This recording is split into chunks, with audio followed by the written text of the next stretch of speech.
hogaamiyaha xisbiga mucaaradka wadani Xirsi Cali Xaaji Xasan oo goordhaweeyay telefishinka Star ugu warramay magaalada Hargeysa ayaa wuxuu shaaca ka qaaday in xisbiga mucaaradka wadani aanu qaadicin doorashadii ka dhacday Soomaaliland waxaan uu tilmaamay hogaamiyuhu inay ka warsugayaan natiijadu soo saari doono komishanka doorashooyinka Soomaaliland. waa salaamay adiga iyo Star TV iyo dhammaan inta kala socotaba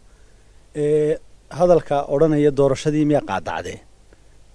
doorashadii waa nagii galay oo damana qaadicina doorashadii waa nagii galay oo campaign-keedii iyo doorashadii iyo hawsheedii wadi ka ogaa laakiinse waxa iga muuqatay warbaahinta iyo baraha bulshada warar qaldan oranaya doorashadii bay qaadiceen iyo natiijadii bay diideen iyo waxa noocaasa doorashadii Soomaaliland laga qabtay 13 November waxa uu tartamay saddex xisbi oo ka mid yahay xisbiga iyagu waxaan rajaynaynaa insha Allah ta'ala natiijadii soo baxdo natiijada soo baxaysana dawli lagama hadal galabtaan ku bishka wada joogno wax laga wada hadlayay codadkii iyo tirintii iyo tabashadii ka jirtay iyo madmadowiyada ku soo arooray ee la soo sheegay marka gudoomiyaha iyagu wuxuu ka hadlay doorashada iyo caafimaadkeeda ayuu ka hadlay musharaxa waxa weeye doorashada iyo caafimaadkeeda ayuu duray oo ka hadlay oo wax ka tibay oo still aan wax ka tabanayna oo ku waafaqsana isagoo hadalkiisa si wato hogaamiyuhu wuxuu tilmaamay in xisbiga mucaaradka wadani looga baqanaynin inuu nabadgelyada dalka waxyeelo isagoo fariintan diriyana Xirsi Cali Xaaji Xasan wuxuu yiri waxaan filayaa runtii taas waa wararka ku turkuteenka ee saxaafadu aadka u wado oo saaka waxaan arkay iyadoo gudoomiyahana wada joogna baan arkay warar la leeyahay gudoomiyihii waxa weeye wadani iyo musharaxii wadani iyo musharaxiintii kale kulmiye cid waxay joogaan komishinkay joogaan oo waxay saxeexayaan natiijadii waana ogeydo cid isugu timi ma jirto natiijo la soo saarayna ma jirto marka wararka noocaas ah suuqa la wada ee u badan waxa weeye been abuurka iyo propaganda way dadka runtii aan u tuurayn Soomaaliland ama ha noqdo warbaahin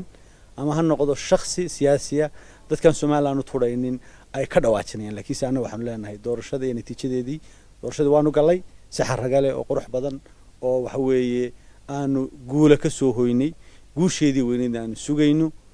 guusha ugu weyn Soomaaliland ba iska lahayd in doorasho nabadgelyo ay dhacdo Soomaaliland ba guud ahaan iska lahayd in lagu kala guuleystana wax doorashada loo galo laakiin si taa lama gaadhin inaanu guuleysano iyo in cid kala guuleysato labadaba waxaan markii horeba filaynay laakiin si lama gaadhin taa marka natiijadu la keeno iminka waxaanu ka hadlaynaa processkii iyo hanaankii ay u dhacday doorashadu laakiin se marka natiijo la gaadho ee commissionku iyaga loo eegmaday natiijo soo saaraan markaas aan ka hadli doonaa hadii Allah wada loo galaado taa nabadgelyada dalka nabadgelyada dalka ma aha wax anaga looga baqayo dalka anaga cid walba uga laxjeclo badan dhismihiisa iyo horumarkiisa iyo ilaalintiisa cidna waxa weeye wadani looga baqi maayo hadda sidaad arkaysa gudoomiyuhu ugu yaraan 20 qof baa la xidhay oo wax markii doorashadu dhacaysay iyo dabadeed la xidhayba marka iyadoo dhibaatadaas u gaadhaysaba haddana reer wadani ay sugayaan oo ilaa hadda ay ka hadlayaan in waxa weeye sharciga la ilaaliyo nidaamka in waxa weeye aan lagu xadgudbin dadka laakiin si looga baqi maayo anaga dalka nabadgelyadiisa anaga cid walba uga la jecel badan anaga ilaalinayna taageerayaashadan waxaan ku leenahay waa kala gaar doorashada iyo tabitaanka waxaynu ka tabayno ama ka tabanayno wixii qalooc iyo mugdi soo gala dalka iyo horumarkiisa iyo nabadgelyadiisu waa wax kala gaar taasuna waa wax gaar ah oo gaar looga hadlo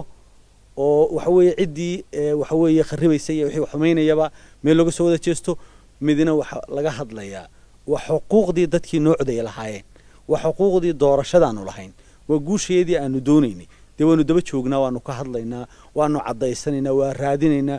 ilaa intaanu ku guuleysanayno ama aanu garwaaqsanayno inaanaan helin waa daba soconayna natiijada waa sugaynaayo hadii loogu dhawaaqana waa sugaynaa waxaan lagu dhawaaqin de lagama warramo lama qaadaco lagama warramo marka natiijo miyaa maqashay natiijo lagu dhawaaqay weli mid soo gaadhay maya natiijadii anana waa sugaynay inaanu guuleysano haddiina laga guuleystana waa markeeda iyo waqtigeeda horena ballamaan loo qaaday waa markeeda iyo waqtigeeda laakiin si sheegan ilaa hadda ka hadalay waxa weeye hadalkii uu ku aroorayay waxa weeye doorashadii iyo hanaankay u qabsoontay iyo dhacdooyinkii dhibta lahaa ama sabab xadgudubyada ahaa ee ku soo arooray oo ka mid ahayd waxa weeye dad la xidhxidhay dhibaato la geystay waxay isdabamarin lagu tuhmay waraaqihii waxa weeye lagu codeynay banaanka laga helay tabashooyinka noocaasa ayuu ka hadlay musharaxu oo tilmaamay in yacni ay doorashadii sidii ay u dhacday mugdi gelisay oo xalaalnimadeedii iyo hagaageedii waa wax dunida ka dhacay in maraykan doorashadu u dambeysay Soomaaliya maqlayni waa lagu shubto deena waxaanu aaminsanahay inay jirto wax isdabamarin badan iyo midmadow badan Ismaan Axmed Ismaan Star TV Hargeysa.